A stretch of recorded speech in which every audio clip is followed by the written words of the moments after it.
जी, हमारे साथ मौजूद हैं जनाब ज़ैब ज़ाकिर शेख साहब। शुमाली महाराष्ट्र के एक मशहूर ज़िला अहमदनगर से इनका ताल्लुक़ है। 2018 union public service commission exam इन्होंने क्वालिफाई किया है। आइए हम इनसे इनके सफ़र के बारे में कुछ मालूमात हासिल करते हैं। मैं सबसे पहले सर से दरख्वास्त करता हूँ कि आप अपने मुताल्लिक़ हमारे नाज़रीन को बताइए। जी बहुत शुक्रिया। मेरा नाम शेख मोहम्मद ज़ैब ज़ाकिर है। यूपीएससी सिविल सर्विसेज एग्ज़ाम 2018 में मुझे 225 रैंक हासिल हुआ है और उम्मीद है कि मुझे आईपीएस मिलेगा। मैं अहमदनगर डिस्ट्रिक्ट से बिलोंग करता हूँ, वहीं से मेरा स्कूलिंग हुआ है। उसके बाद मैंने कॉलेज यानी कि ग्रेजुएशन मैकेनिकल इंजीनियरिंग VJTI से किया और उसके बाद मैंने यूपीएससी सिविल सर्विसेज की प्रिपरेशन स्टार्ट कर दी। मैं हज कमेटी ऑफ इंडिया में रहा हूँ 1 साल और उसके बाद मैं जामिया मिलिया इस्लामिया से मैंने कोचिंग ली है और उसके बाद फाइनली मेरा सिलेक्शन हुआ। आप मैकेनिकल इंजीनियरिंग के शोबे में भी आगे बढ़ सकते थे, आपने यूनियन पब्लिक सर्विस कमीशन क्यों चॉइस किया? जी इसके तो एक पहली बात तो ये थी कि मैं किसी प्राइवेट कंपनी में जॉब करने का मेरा कोई इंटरेस्ट नहीं था सच, और मैं बाहर जाना चाहता था। मैंने GRE का क्लासेस भी लगा लिया था, लेकिन जब मैंने घर पे बताया है मेरा प्लान तो मेरे घर वालों के तरफ से थोड़ा रेजिस्टेंस था कि बाहर ना जाए। तो फिर मैंने सोचा कि इंडिया में ही कोई और अच्छा ऑप्शन, करियर ऑप्शन देखते हैं। तो सिविल सर्विसेज मुझे एक अच्छा ऑप्शन नज़र आया और उसी दौरान मेरे कॉलेज में एक सीनियर IAS ऑफिसर ने विज़िट किया। तो ये कोइंसिडेंस हो गया जिसने मुझे प्रोपेल किया ये डिसीजन लेने की तरफ। तो इसलिए मैंने सिविल सर्विसेज की तरफ अपना रुख मोड़ा। इस पूरी जर्नी में आपके लिए सबसे ज़्यादा मोटिवेटिव कैरेक्टर कौन सा रहा है? सबसे ज़्यादा तरगीब देने वाला किरदार आपके इस सफ़र में कौन रहा है? सबसे ज़्यादा मोटिवेशन तो मुझे लगता है कि मेरे पेरेंट्स ने ही दिया है। जैसे मुझे काफ़ी टाइम लगा, 3-4 साल लग गए इस एग्ज़ाम के प्रिपरेशन में, और इतना लंबा समय में मैं घर वालों से दूर रहता था और मैं जो है घर पर काफ़ी कम आता जाता था। तो इसलिए घर वालों का काफ़ी सपोर्ट रहा है, मेंटल सपोर्ट। जब मेरा नहीं भी होता था, मैं फेल हो जाता था, तब भी। इंडियन पुलिसिंग के बारे में आप कितनी स्टडी किए हैं? आप IPS से ज्वाइन करना चाहते हैं जी। आपकी ये ख्वाहिश है और हमारी भी ये ख्वाहिश है कि आप IPS ज्वाइन कर लीजिए, बट इंडियन पुलिसिंग के बारे में आप क्या जानते हैं? उसका तरीक़ेकार जो है, उसका सिस्टम जो है? देखिए, जहाँ तक सिविल सर्विसेज एग्ज़ाम है, इसमें 27 सर्विसेज के लिए एग्ज़ाम होता है और इसमें जो है आपके रैंक के बेसिस पर आपकी सर्विस एलोकेट होती है। तो हम स्पेसिफिकली सर्विस से रिलेटेड नहीं पढ़ते। अब जो IPS की है उसकी ट्रेनिंग होगी 2 साल की, उसमें हमको सारी चीज़ें बताई जाएगी और ट्रेनिंग के बाद हमको एग्जैक्टली हमको पता चलेगा नेचर ऑफ वर्क क्या है। लेकिन एक सिविल सर्विस स्टूडेंट होने के नाते मैं ये बोल सकता हूँ कि इंडिया में पुलिसिंग एक बहुत ही इंपॉर्टेंट फंक्शन है। लॉ एंड ऑर्डर के नज़रिए से एक जो है रूल ऑफ लॉ को मेंटेन करने के लिए पुलिस जो है अपना काम कर रही है और वहीं पे मैं अपना कंट्रीब्यूशन करना चाहूँगा। ये कंट्रीब्यूशन सिर्फ आपका एज ए सर्वेंट रहेगा कि एज ए इंडियन रहेगा? आप एक हिंदुस्तानी होने के नाते उस सर्विस के लिए खिदमत करेंगे या आप सिर्फ कहना चाहिए कि मुलाजिम होने के, ऑफिसर होने के नाते करेंगे? नहीं, सबसे पहले तो मैं इंडियन हूँ। हम सब इंडियन है, तो एक इंडिया एज ए नेशन का जो कंसेप्ट है, तो हम एक ही नेशन के पार्ट हैं। तो हम किसी भी रोल में हम नेशन को ही सर्व कर रहे हैं। अगर हम स्ट्रीट पे क्लीनिंग भी कर रहे हैं तो भी हम नेशन को ही सर्व कर रहे हैं। मैं पुलिस ऑफिसर बन के भी नेशन को ही सर्व कर रहा हूँ। तो UPSC के प्रिपरेशन के दौरान आपने हिस्ट्री पढ़ी होगी, अच्छी लंबी चौड़ी हिस्ट्री पढ़ी होगी, बहुत सारी किताबें आपने पढ़ी होंगी। तो आपको मतलब हिस्ट्री में कौन सा किंग ऐसा लगा जिसकी पुलिसिंग का तरीका अच्छा था? मतलब जैसे बहुत सारे सम्राट अशोक आए, उनका अपना प्रशासन का एक सिस्टम था, मिग्ध के राजा आए और भी बहुत सारे लोग आते गए। तो उसमें सबसे ज़्यादा ये पुलिसिंग का जो निज़ाम था किसका अच्छा था, या ये कि आज जो सिस्टम हमारे पास है वो अच्छा है? देखिए, जो सिस्टम कॉन्स्टिट्यूशन पे बेस्ड हो, सबसे अच्छा सिस्टम तो वही होता है। तो ये जो कंसेंसस डिस्कशन के बेसिस पे जो हमने अभी सिस्टम अपनाया है, हिस्ट्री में आप किसी भी सिस्टम से कंपेयर कर लो तो सबसे अच्छा सिस्टम तो यही है। और जहाँ तक हिस्ट्री के सिस्टम्स की बात है, तो हमने इतना डिटेल में ऐसा कोई पुलिसिंग सिस्टम पढ़ा नहीं है, लेकिन फिर भी मुझे लगता है कि जहाँ पे जनता सेटिस्फाइड थी, सुकून से थी, वो अशोका का पीरियड हो, अकबर का पीरियड हो, तो मुझे लगता है कि वहाँ पे पुलिसिंग सिस्टम भी अच्छा ही होगा। अच्छा यकीनन था, इसलिए जनता सुकून से रहती बिल्कुल। थी। मतलब उस दौर में मर्डर कम होते थे, रैप कम होते थे, डकैती कम होती थी, ये इन जनरल जो है माशरा जो है खुशहाल रहता था। माइनॉरिटीज़ की अगर बात करें यूपीएससी को लेकर के, तो ये प्रतिशत बढ़ने की बजाय कम क्यों होता जा रहा है? देखिए, जहाँ तक मुझे लगता है कि इस बार नंबर ऑफ सीट्स जो है वो कम हुआ है, और जो मुझे लगता है कि यूपीएससी को एज सच माइनॉरिटीज़ या फिर नॉन माइनॉरिटी से एज सच कोई लेना देना है नहीं, वो मेरिट के बेसिस पे बिलीव करता है। बराबर। तो परसेंटेज कम होना, ज़्यादा होना, ये सब एक एबरेशन है, ये सब होता रहता है। मुझे लगता है कि स्टूडेंट्स ही आगे नहीं आ पा रहे हैं, जो पिरामिड का बेस है वही बहुत छोटा है, तो इसीलिए टॉप पे पहुंचने वाले लोग भी बहुत कम हैं। तो मुझे लगता है कि कहीं ना कहीं स्टूडेंट्स को ही ज़्यादा इन्वॉल्व होना चाहिए, ज़्यादा से ज़्यादा तादाद में बच्चों को एग्ज़ाम देना चाहिए, तभी जाके ज़्यादा बच्चे सिलेक्ट भी हो पाएंगे। बराबर। आज जो नई 21वीं सदी की जो युवा पीढ़ी है, मतलब जो बच्चा सन 2000 में पैदा हुआ था, वो 2018 में पूरा एक यूथ हो चुका है, एक जनरेशन पूरी हमने डेवलप कर ली है। हमारे प्रेसिडेंट जो है कंट्री के, रामनाथ कोविंद जी, इन्होंने भी अपनी स्पीच में कहा है कि इस मर्तबा जो मतदान होगा वो देश की नई पीढ़ी जो है, युवा पीढ़ी उसमें हिस्सा लेगी। इस युवा के लिए आप क्या बोलेंगे? ये जो 18 साल का हो चुका है, इसके लिए आप क्या बोलेंगे? देखिए, इनकी बहुत बड़ी रिस्पॉन्सिबिलिटी है नेशन को आगे बढ़ाने में। मुझे ये लगता है कि जहाँ तक यूथ है वो मेजॉरिटी फॉर्म करता है हमारे नेशन का, तो जो नेशन का फ्यूचर कोर्स ऑफ ट्रैक रहेगा वो बहुत हद तक इनके हाथ में रहेगा।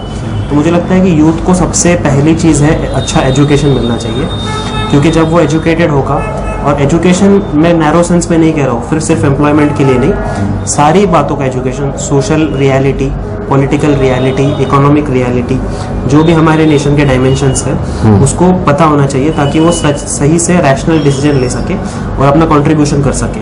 तो यूथ को मैं बस यही बोलना चाहूँगा कि आप जो है अपने एजुकेशन और करियर को लेकर थोड़ा सा सीरियसली देखें और थोड़ा सा आप सोचें। सिर्फ एक सिटीज़न होने के नाते नहीं, एक जो है जिम्मेदार, आप फैमिली के भी मेंबर हो, एक सोसाइटी के मेंबर हो, उस नज़रिए से भी आप अपने आप को देखें।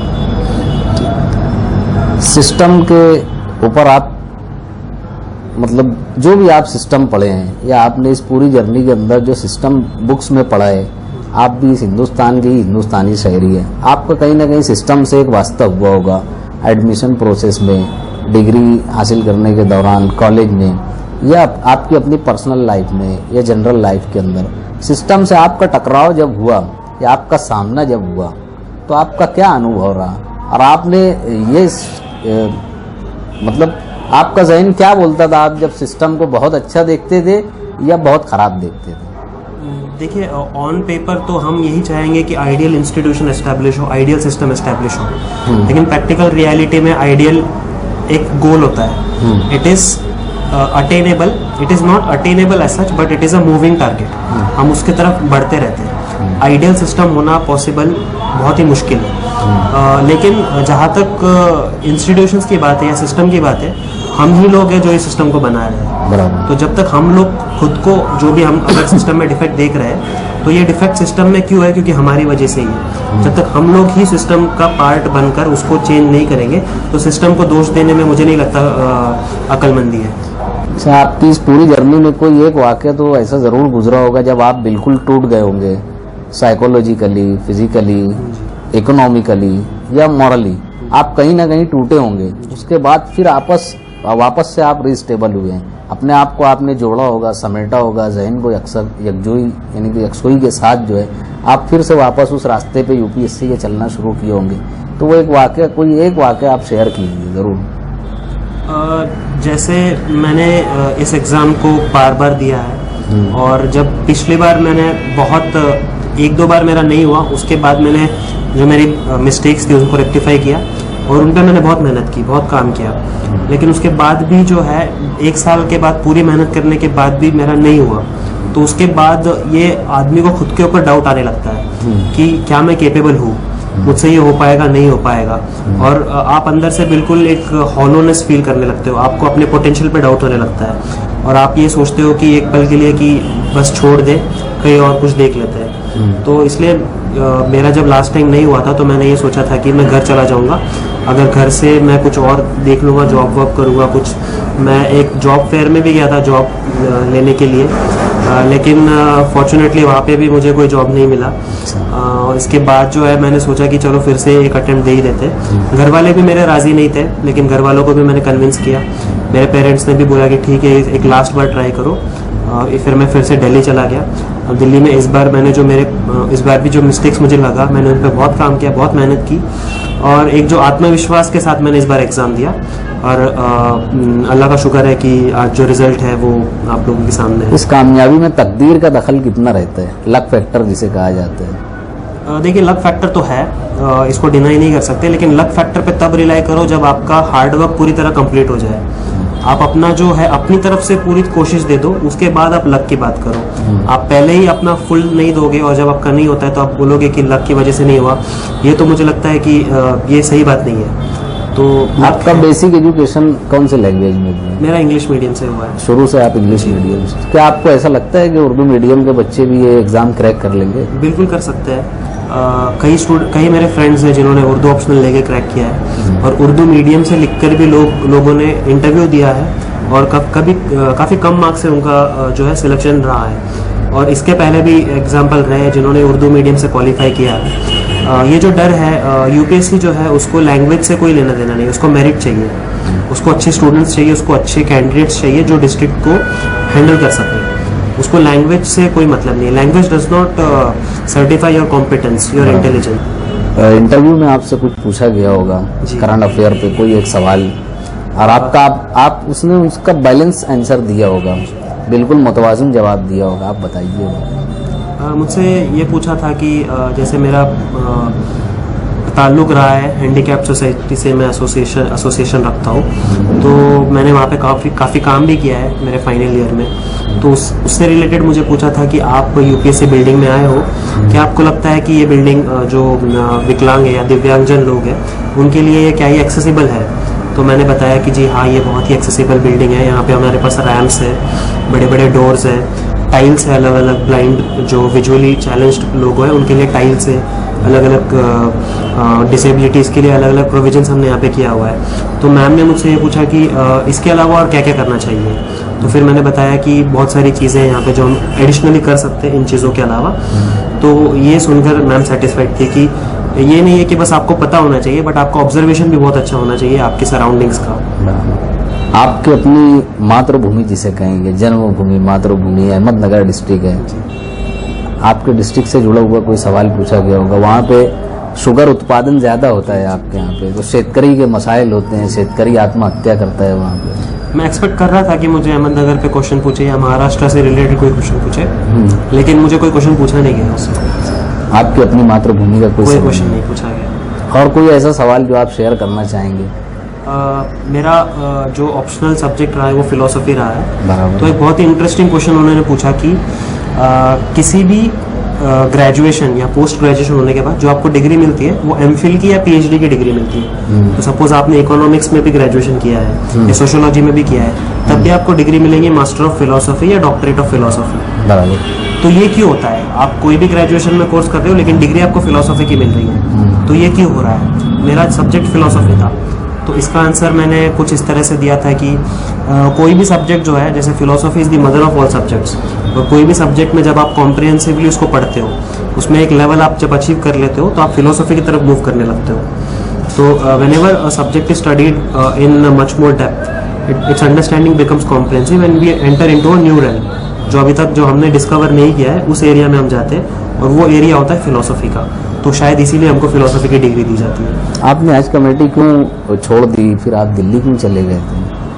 हज कमेटी में मैंने बेसिक कोचिंग की थी ऑनलाइन वीडियोस के थ्रू, और उसके बाद जो है मैं जामिया मिलिया इस्लामिया में शिफ्ट इसलिए हुआ क्योंकि वहाँ पे जो है मैंने ये सुना था कि वहाँ पे काफ़ी लोग हर साल सिलेक्ट होते हैं, और वहाँ पे बहुत सारे जो लोग हैं ऑलरेडी इंटरव्यू दे चुके हैं, वो भी वहाँ पे रह के पढ़ाई कर रहे हैं। तो मुझे लगा कि वहाँ पे एटमॉस्फेयर, माहौल बहुत अच्छा होगा पढ़ाई के लिए, ग्रुप डिस्कशन के लिए, ग्रुप स्टडी के लिए, और ये असल में है भी। जब मैं वहाँ पे गया ये मुझे रियलाइज़ हुआ, और उसमें काफ़ी उसका कंट्रीब्यूशन है centre for coaching and career planning Jamia का मेरे सक्सेस में।